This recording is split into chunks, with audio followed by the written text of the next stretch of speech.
Hello gang, Remix Review Guy here. I review remixes. In this video it's time for another remix roundup in which I go through a bunch of remix related albums, EPs and singles from the last few months that I thought were interesting, but not necessarily worth dedicating a full video to. Couple of quick announcements before we start this one. Number one, I am downsizing these videos. I like to try and provide blow-by-blow analysis as much as possible on this channel, but the last two roundup videos ended up about an hour long. They took way too long to make, and I'm sure they were way too long for most people to watch. So we're keeping this simple from now on, just a few sentences about each release, minimal editing, and far fewer clips of the actual music. If you want to hear any of the tracks that I discuss in this video, there will be links in the description below. Secondly, in order to try and make these videos even shorter, I was going to try and start doing these monthly from April onwards, but I ultimately decided against it because the standard of remixes in April was lamentable. And whilst May did help bring the number of good remixes up to a level high enough for me to not start crying halfway through this review, there was still quite a lot of high profile dreck. But you know, I don't think I can rightfully run a channel waxing lyrical about the best remixes that I've heard without making an effort to explain what I think is disastrous and wrong about the worst remixes I've heard. So buckle up folks for what's probably going to be quite a bumpy roundup. As always, we're going in alphabetical order of artists, starting with Itty bitty, teeny tiny little slutty skirt. I've got my lip gloss in my boot, bitch. I ain't here to work. Ashnikko got a remix of her song Itty Bitty from much lauded equine superstar and Ben Shapiro's favourite Coachella artist, horsegiirL. The original version of Itty Bitty shows that the indie sleaze train is firmly back on the tracks in 2025, to the point where I genuinely thought this was a production by the Dare on first listen, given the very Guess-style electroclash stomp and its pointed lyrics about skirt length. As it stands, it's actually from regular Ashnikko collaborator Thomas Slinger, and although this song seems far from original, I quite like the clattering pots and pans near the beginning, alongside this wonderful iChart lyric video. In terms of the remix, this is my first time hearing any output from horsegiirL, and I'm not sure if I've picked the best starting point. She offers a fast-paced hard dance version, and has a lot of fun redistributing the vocals into this cartoon collage, but texture-wise it feels a tad stark and hookless compared to the original, with the somewhat frail Eurotrance synths feeling a little bit perfunctory. It's not a bad remix. I think it is more fun than the original in some regards, but it comes at the expense of some of the wider melodic focus that the original brings.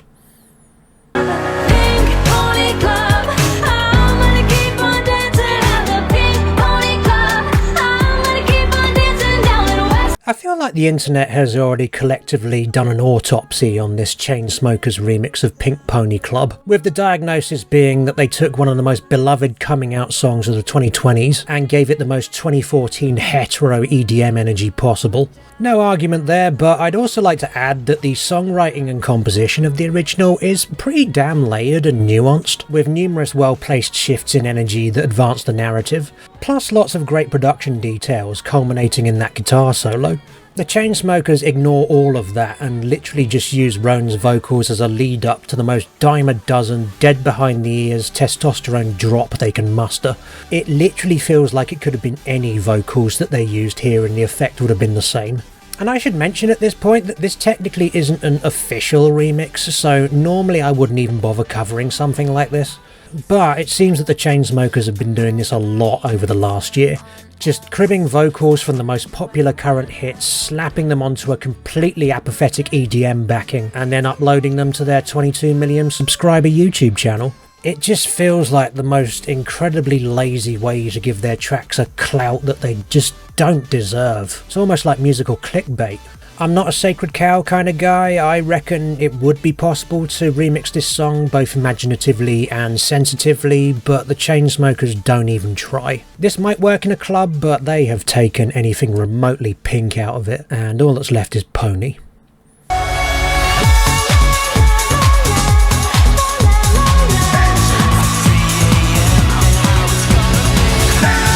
Ah man, I was really hoping I'd enjoy this Confidence Man remix album 5 AM La La La more than I actually do.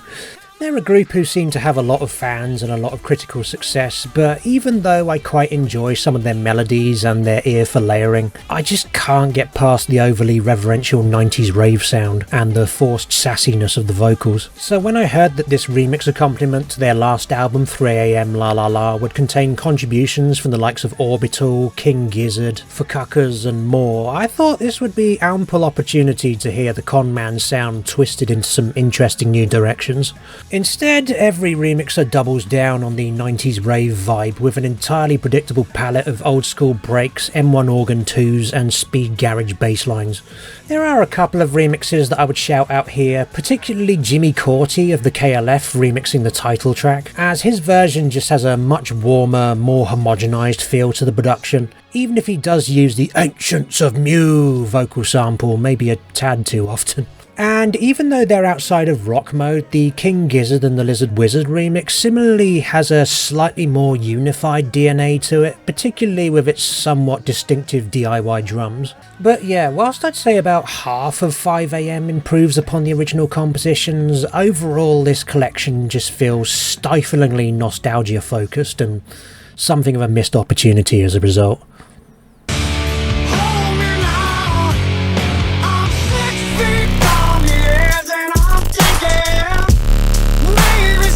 I was in two minds whether to review this one, as I have never liked Creed at all, but it was either this or review the Band of Horses EDM remix, and I think if I'm going to spend the first half of this video complaining, I might as well pick the more fun option. The original version of One Last Breath is, I believe, one of those pop song chord songs that Todd in the Shadows bangs on about all the time. Very familiar chord progression with a bunch of emo lyrics about being on the edge and just dreary sub-crash test dummies vocals with tiresome guitar and blah blah blah. I get so little out of this music, it's unbearable. Now, emo and bro step have been surprisingly cozy bedfellows for a while now, but you wouldn't know it from this ATLiens remix, which basically keeps most of the original verses and guitars intact, but for the chorus switches to this budget dubstep bass line that sounds like warm diarrhea dripping off the wall. This remix did make me laugh, at least, just due to the sheer incompatibility of Scott Stapp's vocals with the dubstep elements, and the way the two parts of the song sound like they've been gaffer taped together. It genuinely sounds like a musical comedian's parody of a dubstep remix. I'm going to go out on a limb and say I do prefer this version to the original, but under no circumstances does this mean I think it's good.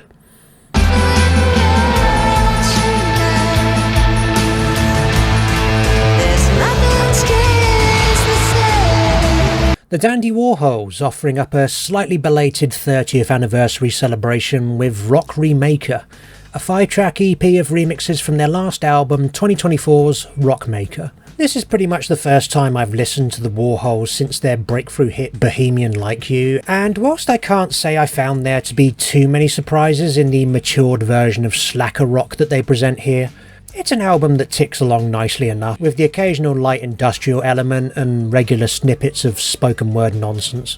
In terms of the remix EP though, you get a typically solid rework from Andy Bell's Glock project, taking the rather Queens of the Stone Age style shopping list anthem Alcohol and Cocaine, Marijuana, Nicotine, and giving it a spacious electro dub rework with the appropriate level of buzzing and narcotics.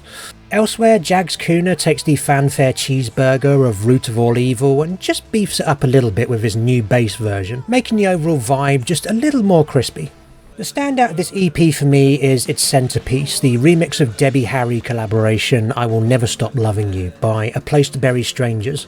They take the almost Barry Adamson style cinematic ballad of the original and turn it into this ridiculous space rock jam that makes it sound 10 times bigger than it has any right to, all the while giving much more of a hearing to Harry's great chorus. The remaining remixes attempt to translate the originals into straight up synth rock tracks and are generally less successful, like the band's own Nightclubber remix of The Cross being a pretty no frills dark wave take. Whilst the Trentemolo remix of Teutonic Wine seems a little indecisive in the way it tries to pair up the original's rock elements with a more industrial disco rhythm. Mostly though, a pretty solid remix package from a particularly appropriate group of electro rock contemporaries.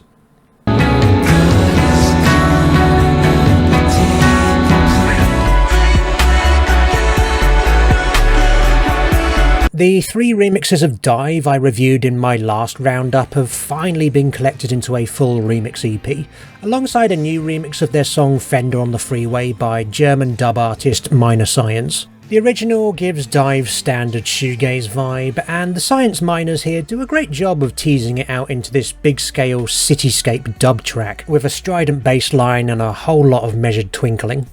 Does take a little while to get going, I should stress, but it's a remix that continues to throw new variations on the groove at you as it goes along, with a generous number of peaks and troughs, and even an appearance of the classic reggae siren at one point.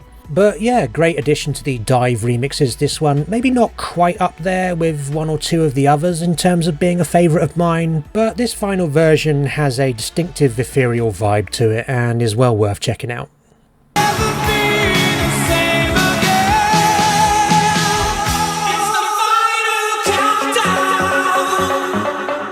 Hey, you know that iconic song by Europe, The Final Countdown? What if we were to do a remix of that but not use the original riff that made it so memorable? I actually almost want to give David Guetta and his faithful janitor Hypaton a bit of credit for avoiding the obvious route on this one. Given that the last half-decade of his career has seen him constantly churn out songs around the most obvious hooks possible, him actually trying to do a remix of a song that avoids that is kinda notable. Or at least it would be if he actually remembered to put anything of interest into this remix in its place, rather than this tepid fart of a trance rework that's all build-up and no release. In fact, Joey Tempest's vocal, shaved of the original's rock pomp, literally makes him sound like any jobbing vocalist you might rope in for an EDM song. So congratulations Guetta, turns out there are multiple ways of ruining other people's songs.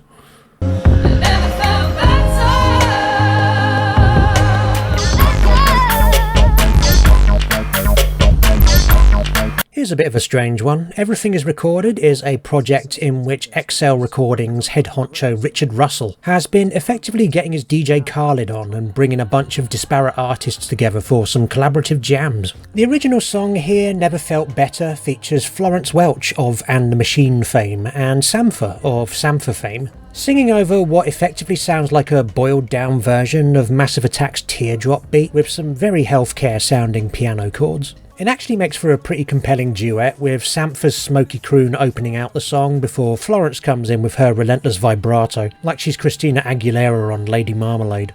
It's a decent song regardless, but we have a remix by RLR, who I'm going to assume is an alias of Russell's, and this one takes it into very different territory.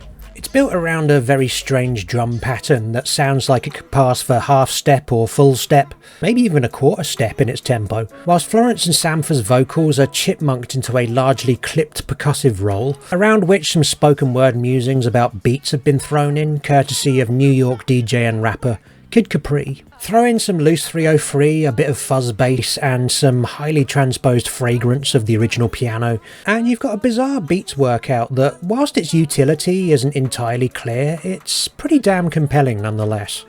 I guess for originality points alone, I'd place this as preferable to the original, but you're definitely not going to get the same emotional effect from it.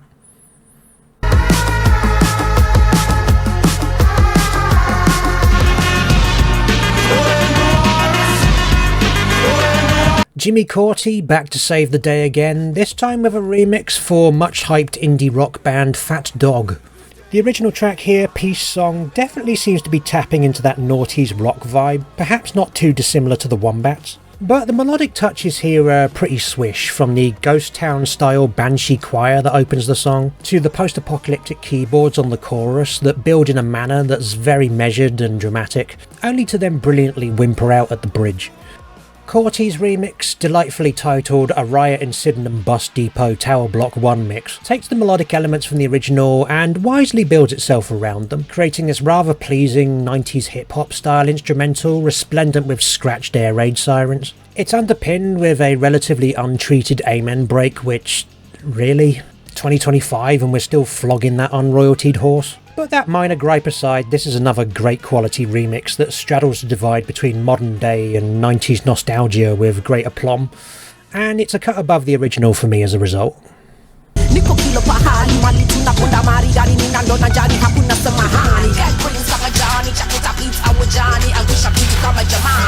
I already reviewed the original psychedelic hip-hop fusion from Goat and MC Yallah in my last roundup, alongside a techno remix by Salma Gundi, but a full EP of remixes just dropped featuring artists from the world of industrial, psych rock and hip-hop. I'm gonna say that the two remixes that stay closest to the original are the ones I enjoy least here, with Claude Cooper's old school hip hop rework feeling a bit too plain to my ears with its drum focused approach, although the few moments where he slips in some original instrumentation is pretty nice. Then there's Malcolm Cato from the Heliocentrics, whose version annoyingly starts and ends with muffled excerpts from the original, although if you can get past those it does turn into a pretty lush psychedelic rock jam in the middle. With the two industrial remixes, meanwhile, Salford band Gnod go a little bit too far in the other direction, crafting this scratchy sandpaper stomp that's a pleasingly gnarly groove but has little that links it to the original composition. The one remix here I consider a triumph though is the Wayne Adams version, shifting MC Yallah's vocals into this nicely intense glacial throb, which paces the energy really well and makes Yallah sound like she's fighting her way through an electrical storm. So, not a bad collection overall, but for me, the two standout remixes from this project are the Wayne Adams one and the Salma Gundi version from the original release.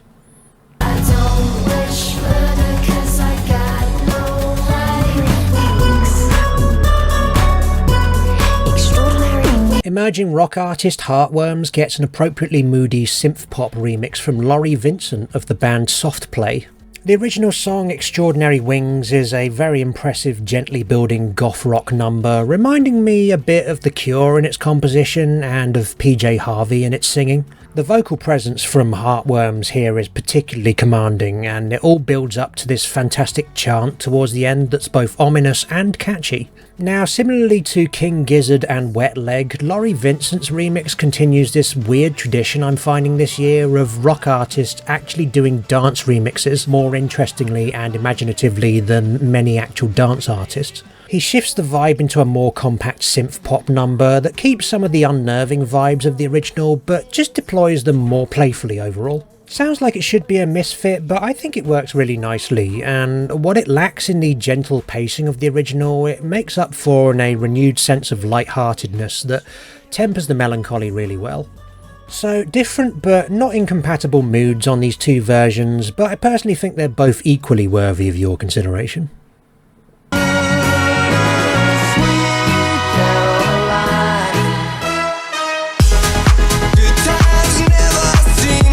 I mean, we've already had a Kenny Rogers remix this year, let's face it, no veteran is safe from the EDM remix train. To tell you the truth, I've never been particularly fond of Neil Diamond's Sweet Caroline. Feels like one of those songs like Build Me Up Buttercup or Come On Eileen, designed to be belted out by breathalyzer dodgers at a wedding reception. The Two Friends remix does attempt to keep the structure of the original intact, just adding some beats to it that give it a somewhat less wry version of the Pet Shop Boys' flair. And even though it's clearly another phoned-in EDM rework, it's at least trying its best to work with the song. If you like your house cheese as stinky as the Basement Jaxx version of Love's in the Air, then you might just enjoy this. Personally, this one's similar to the Creed one for me in that I enjoy it more than the original, but I don't think it's an improvement by any stretch. I just think they've updated its insufferability pretty well.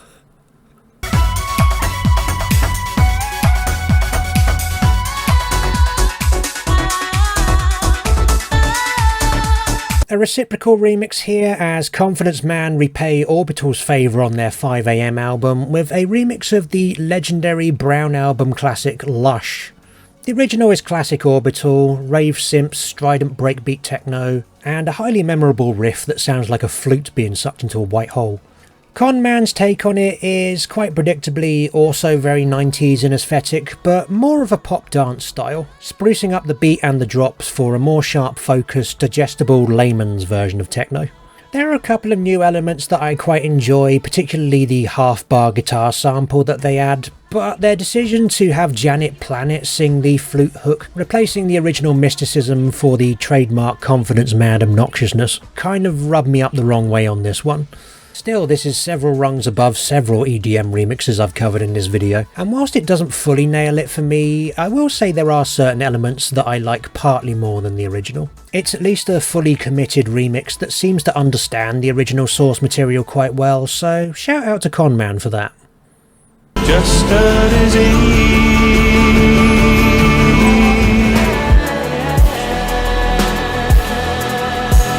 We're tracing the degrees of separation here between folk and cloud rap, with this remix of Let It Go by Peter Broderick, courtesy of Desolent. The original song is a neat little 6-minute folk number, particularly intimate with a bit of that velvety Nick Drake feel to it. It ebbs and flows gently with pointed use of cinematic violin throughout and an earned moment of drama towards the end. The Enamel remix by Desolent takes a grab bag of vocal samples from the original and sews them into this atmospheric hip-hop patchwork that reminds me quite a bit of Clam's Casino. It doesn't quite hit those same lofty heights for me, as the vocals are maybe doing a little too much of the heavy lifting here, and it feels like it could perhaps use an ethereal melodic hook to cap it off. But it's nonetheless an unexpected and pleasing take on the original that provides some of the most emotive skateboarding music I've seen in a while. Not necessarily a runaway take for me above the original, but definitely hits some spots that the original doesn't.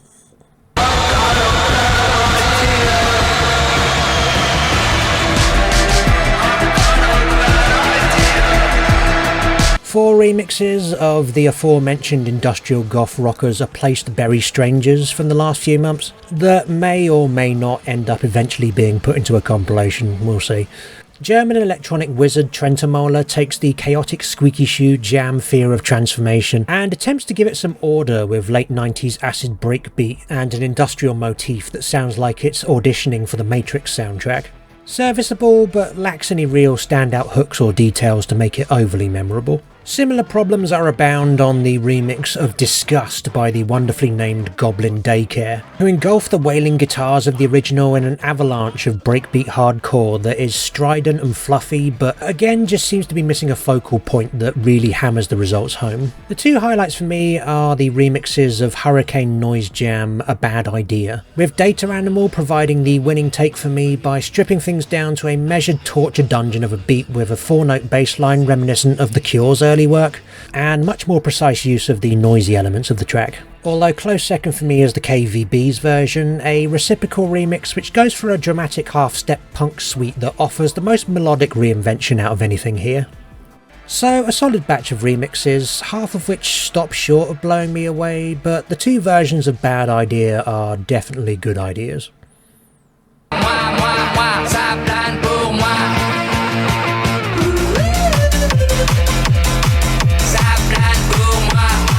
Like several I've covered in this video, this hard dance version of classic Belgian surf rocker Plastic Bertrand is another that I most likely wouldn't have bothered with if it was just a personal mix, but for some reason this is an official release.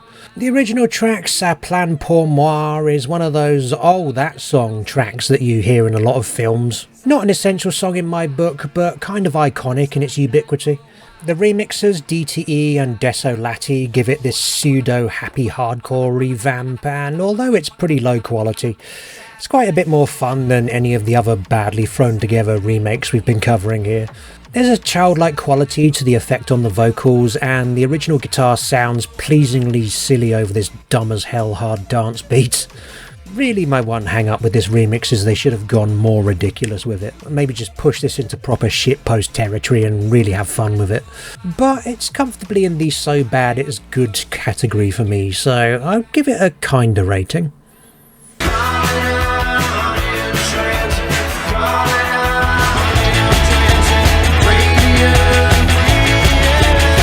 Jacknife Lee, who created my favourite remix of 2024, takes on another veteran rock heavyweight group in the form of R.E.M. The track here, Radio Free Europe, is from very early in the band's existence, 1981 to be exact.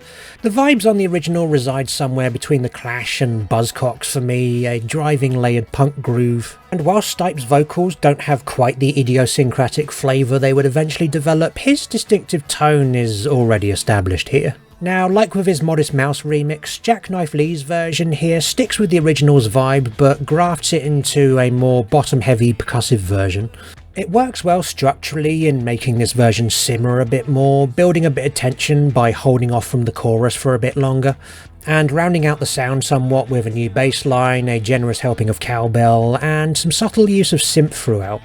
This remix isn't quite as big a revelation for me as the Modest Mouse one, maybe pulling its punches a little too much given the splendour of the original, but it's a worthy take that divines some nicely subtle pleasures from the original source material.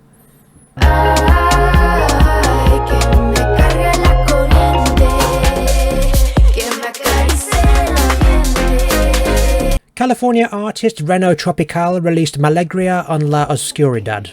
Sorry about the pronunciation. A 6-track EP of remixes or edits from her 2024 album Malegria, and this is a good one. The original album itself is pretty excellent, in fact. A combination of various Latino dance styles with earnest introspective songwriting and a lush melodic palette that manages to be simultaneously uplifting and sombre.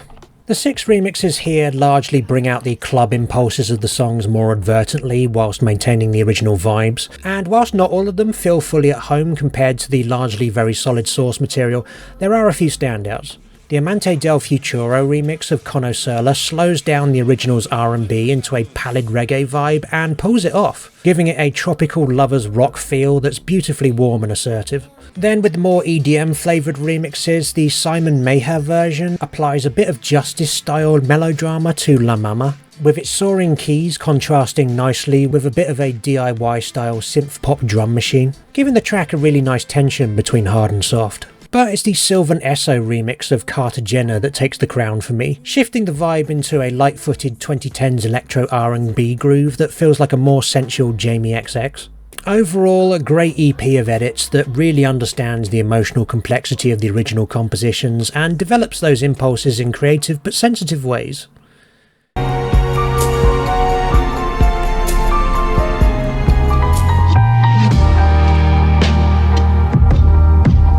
Odesza dropped a short 7-track remix EP of Theodore Shapiro's soundtrack for the TV show Severance. I haven't seen Severance, so I very much doubt I was getting the full benefit by listening to the 2 volumes of his OST out of context. But certainly as background music, I found it both chill and chilling at the same time, in a way that kind of made me want to watch it. Odesza's revisions reside firmly within trip-hop, with a couple of EDM versions for good measure, effectively turning them into a suite for more casual listening, and I enjoyed it quite a lot. They've kept all the melodic leitmotifs and the dynamism of the original soundtracks, but they've just brought the hooks out more overtly, making the overall focus sharper, and it makes for a pleasing out-of-context listen from start to finish. In terms of whether it's better than the original, I don't really feel qualified to answer that. Let's just say that certainly for casual listening, for a non-Severance fan, I got a lot out of this EP without feeling alienated that I hadn't watched the show. So I will give this a heavily qualified yes rating on that basis.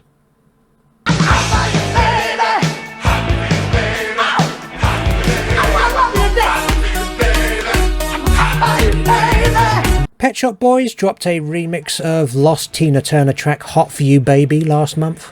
The original was finally unearthed a few months ago and sees Turner freewheeling a barrage of compliments over a very 80s rock instrumental, with chords that sound a lot like You Shook Me All Night Long or Born to Run. Nothing outstanding song-wise, but Turner's vocal energy is as mesmerising as it always was. Now, the Pet Shop Boys have been on something of a winning streak with remixes in the last year, with solid to spectacular revisions of Primal Scream and The Hidden Cameras. And with this remix, I can confidently announce that that streak is over, because this is abysmal. They've replaced the rock backing with a much slower and quite automatic sounding electro-disco groove, which sounds fine in and of itself. But they have made seemingly zero effort to fit Turner's vocal into this new framework, either structurally or tempo-wise. The vocals sound like they've been prized out of the guts of the original using the cheapest AI voice isolator they could find, ultimately giving Turner the feel of an angry bee on a crowded school bus. And to top it all off, it's almost 6 goddamn minutes long. I've seen several Pet Shop Boys fans trying to defend this one using phrases like avant-garde or punk, and I'm not buying it. There's nothing punk about we didn't have time to figure this one out, so get what you can out of it. If you're the sort of person who loves standing between two completely different tents at a music festival, you might get something out of this. But yeah, as far as being hot goes, I'd have to chisel this remix out the back of the freezer. Scorpions on the Vincent. Fiend ain't haven't hit the Mars for the ransom. For the bed sheets, 500 thread count. Almost choked on my grills trying to eat the lamb chop. Finally, D.T.E has been on a couple of guest verse remixes these last couple of months, and as I really don't like that Weekend and Playboy Cauty song, I'm going to cover the Westside Gunn one instead. The original track, Egypt, is a fun bragging session over a somewhat glitchy and seasick but bouncy and fun beat that brings to mind the likes of Prefuse 73, with vocal samples barking out like people flying past you in a tornado. This is the first time I've heard Gunn's flow, and although there's a slightly whiny quality to it like Mike D or The Far Side that I'm not that keen on, there's some amusing lyrics on display here, particularly towards the end when he says he's on his own dick. The vocal sample that introduces this song is from D.T.E's Apple Music interview, in which she shouted out both Westside Gunn and the late MF Doom. That sample inclusion is seemingly the reason she hops on here for a guest verse, and she absolutely smashes this beat, making the song feel a lot more complete as a result. Considering the overexposure many critics feared regarding anxiety, this is a solid track to remind you that ultimately she's a great rapper who rocks the old school sound really well. So yeah, definitely a boost to the original, this one. Anyways, that has been my remix roundup for April and May, and I really hope it's not this bad for the next few months, trust me. Nonetheless, there was some good stuff here as well, and I hope you got some recommendations out of it, if not necessarily for the remixes, then maybe for the originals. Let me know how you felt about any of the tracks that I covered here, and if there are any remixes that you feel I should have covered but didn't, let me know in the comments below. And please do subscribe to the channel for more remix-based review content. Thank you very much for watching. This review is over.